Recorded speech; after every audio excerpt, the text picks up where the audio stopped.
This is Signal Daily News, marketing news that actually matters to your business. Here's what you need to know today. You've probably seen the headlines about building a new website, but here's what nobody's telling you. It's not about the design. It's not about the price tag. It's about who actually owns the thing when it's done. We're tracking a story that most small business owners miss.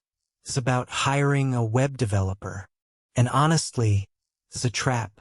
Most guides tell you to look at portfolios and compare quotes. That's fine.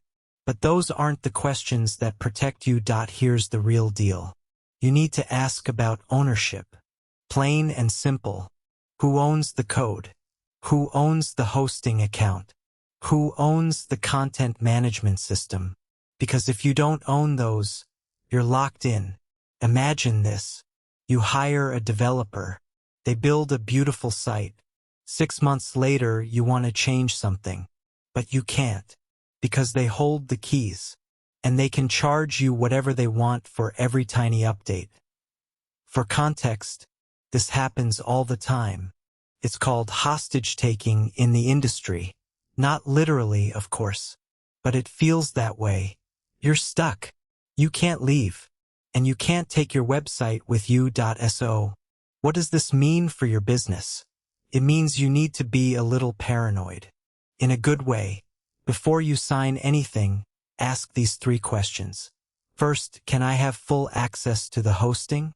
Second, do I get the source code when we're done? And third, is my content platform independent? If the answer to any of those is no, walk away. Seriously, it's not worth the headache later. Here's your move this week. When you talk to a developer, don't lead with how much. Lead with who owns it. It's a simple shift, but it changes everything. You're not just buying a website. You're buying your freedom. That's your briefing. Full story at Signal Daily News. Go grow your business. We'll keep watch on the news.